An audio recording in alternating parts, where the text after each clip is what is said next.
A very good morning. I am Dr. Shovik Chatterjee, head of the Department of Juridical Sciences, JIS University. This is my lecture with respect to costs and it's related to Civil Procedure Code.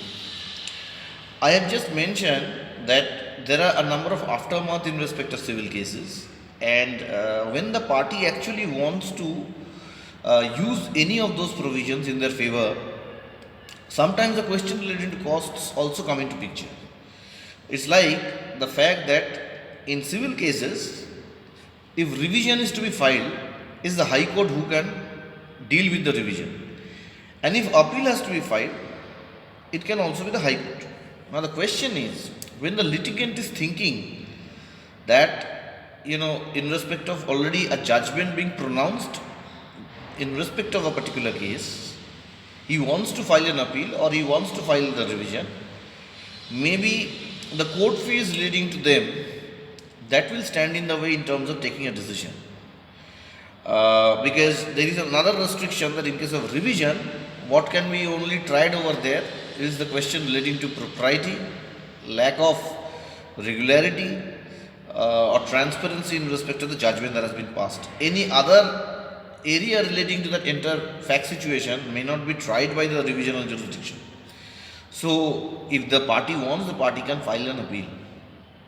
Well, because appeal itself is a statutory right. It is being provided by section 96, 95 of Civil Procedure Code, also section 100 dealing with the right of second appeal in the case of decrees. It's a statutory right. So, if a party files it, the court cannot disallow it in any way. Court has to hear everything. The question comes again back to the question of the costs. Now, something is very interesting that, let's say if a civil suit is being filed in the context of specific performance in the context of maybe an injunction being filed, the fact is whoever is filing it bears certain costs. Obviously, filing the suit in the right civil court fees are being paid, typing expenses are being paid.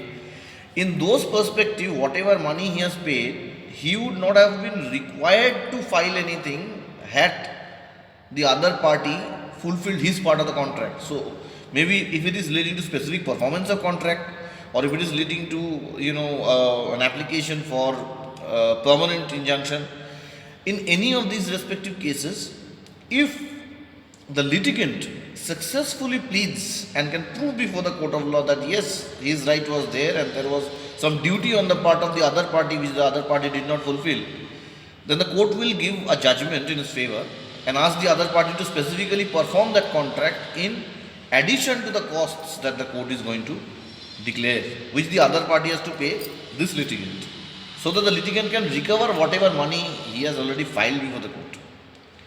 Now, these are generally in the context of general costs that I talked about. Now, there is also another respective, section of costs which deal with costs against vexatious claims or allegations.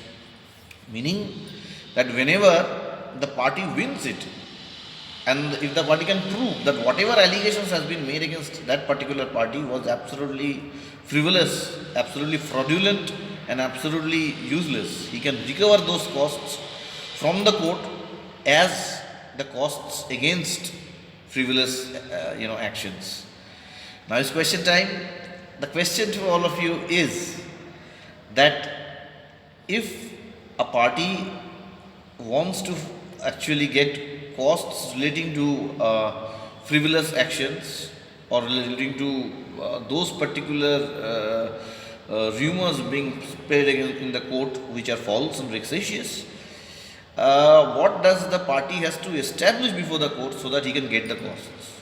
You can use up any of the sources which can be helpful for you. You can use up the book of Justice C.K. Chakwani.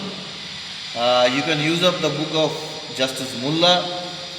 You can use up my book, textbook on Civil Procedure Code, Dr. Shovik Chatterjee, Thomson Reuters, South Asia publication. You can use up any of the online texts or other offline articles which are helpful. Write down your answers. I'll go ahead with my next lecture.